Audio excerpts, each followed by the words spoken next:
Section 12, the assess. Now you may have noticed that I've not done any of the 12.7, the algebraic proof. I want to save that for a completely separate section. Therefore I won't be doing any algebraic proofs in the assess 12, but I will do them under a different section on the website. So let's do some of the quadratic equations and the other equations to do with the assess chapter 12. If I look at number 3, it's an equation. I suppose it looks like a proof, but I'm going to go for it anyway. I've got 4x minus 2 all over 3, take away x minus a all over 4, and I'm told that's equivalent to 13 lots of x plus 1 divided by 12. Well, looks like a real mess here, doesn't it? So I've got to find out what a is worth. I don't know where to start. I can see that 3 and 4 have a common denominator of 12, so he wants to be multiplied by 4 and he wants to be multiplied by 3. I'm going to start working through and see what happens, really. Oh, by the way, and that's equivalent to this. Without any further ado, let's lose the 12s. Okay, bust it open. 16x minus 8 minus 3x plus 3a is equivalent to 13, honestly 13x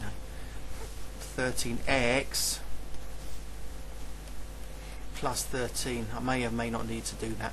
Right, let's break this up a little bit. 16 minus 3 is going to be 13x's, and I've got plus 3a minus 8, and that's equivalent to 13x plus 13.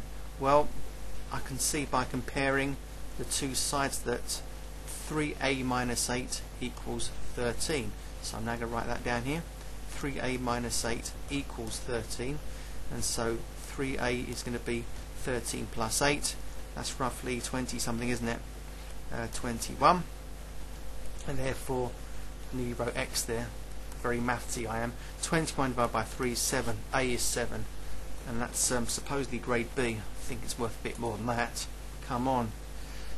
Now we're into the quadratics proper. Question 3 says blah de blah de blah. I've just done that one. Factorise. Let's just factorise a couple of these. I'll do a grade B one, which is 4h. So I've got q squared plus 21q plus 20. I presume they can be factorised. Doesn't mention completing. Oh, I don't have to solve it. Oh, let's just factorise it instead. Even better. Right then, q and q. That's q and q. How do you make 20? It's going to be 20 times 1. I know that because I want to end up with 21 q's. So plus and plus sorted. Let's just do a couple of grade A ones here. I've got 5y squared plus 14y minus 3. How do you break open a 5y squared? We go 5y and y. How do you make 3? 3 times 1. There's no choice. If I go 3 there, then I've got 15 y's. If I go 1 there, I can take away the 1y. So I want positive 15 y's, take away 1y, and minus 1 times 3 will give me minus 3. So these are both correct for sure. Let's do. Right, question 4p. Do the last one there. It's a grade A one. 4v squared minus 13v plus 10. Factorise that one as shown. I could go 2v and 2e. My gut says it's going to be 4v though. 4v and v. I want to make 10, so 5 and 2 is involved. If I put a 2 there and a 5 there, 4v squared, got you. 4v times 2, 8v, and 5 times v is another 5v's. What we got? 8 and 5 is 13. Yep, a double minus to make 13v's, minus 13v's. Minus times a minus is a plus 10. I've landed it. 2 marks for me. Factorise completely. Remember what that means? It means there's likely to be 3 factors floating around. So 8x squared plus 20x minus 12. Yep, definitely take out 4's from that. Definitely take out 4's. Take out 4. I've got 2x squared plus 5x minus 3. Okay, 8, 20, 12. Yep, I've just checked it through. That works. Double bracket left over. I've got a grade A equation to sort out. 2x and x. There's only one way of making 3. That's 3 times 1 or 1 times 3. It's got to be in the correct place with the correct sign. Right, 2x squared, 6x, want it to be positive, minus 1x is 5x, minus 1 times 3, minus 3. 3 marks for me. Right, into the grade A zone here apparently. I've got to simplify 6D. Let's just do this one because there's 4 of them. I don't want to do loads of them. That's your job. So 25 minus x squared. Oops, difference of 2 squares. Certainly, monsieur. And then I'm dividing by x squared plus 7x plus 10. Right, difference of 2 squares. 5 minus x with 5 plus x. And if this is going to be simplified, I bet one of these little factors is going to be one of these two. So let's just go for it. X and x. How do you make 10? 2 times 5. Will 2 and 5 make a 7? Yes, it will. I'll have a 2 there and a 5 there. Both positive. Both positive. That will work out to that. Now look, don't be worried about this. 5 plus x is x plus 5. And therefore I'm left with 5 minus x all over x plus 2. And that is my final answer. And that is correct. Now, turn over the page. I've got to solve them now. I've done loads of these. This is boring. Okay, let me try and do the last one only. No, let's just do 2. You'll start moaning, won't you? Let's do this one. It's a grade B one because it's only got a single value of m squared. So minus 14 m minus 32 equals, move over a little bit, equals 0. Where am I now? That was, okay, that is 7h. Factorize and solve m and m. How do you make 32? 2 16s. Well, 16 and 2 would give me a 14 somehow. I want to go minus 16 plus 2, give me minus 14, and that times that is minus 32. Straight into the answer. M equals minus 2, doing. M equals 16, double doing. Landed. And the last one.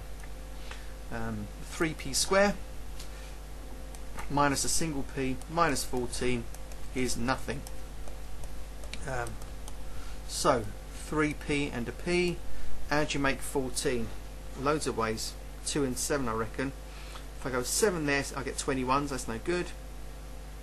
If I go got it, 2 there and 7 there, because look, 3p times 2 is 6p, 7 times 1p is 7p, gives me a difference of 1. I want the minus 7p to win and the plus 2 to lose. What have I got here? 3p squared plus 6p minus 7p is minus a single p, minus 7 times 2 is minus 14. So therefore, straight to the answer, p equals, oops, a bit laggy there, 7 over 3, otherwise known as 2 and uno third, and p equals minus 2. Again, I'm not going to show you how I did that. You should know. Can't be bothered with that one or that one. Work out that, oh, that's just a star. Let's just turn over the page. I might need to do this in several shifts actually because it's quite involved. I'll do question 8. One solution of this equation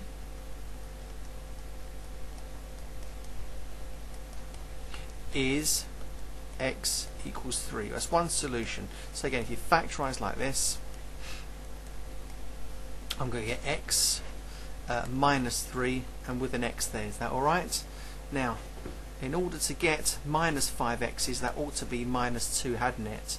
So x is 3, therefore as a solution I've got x minus 3 within the bracket, and to get minus 5x's I need a minus 2. Let's just test it out.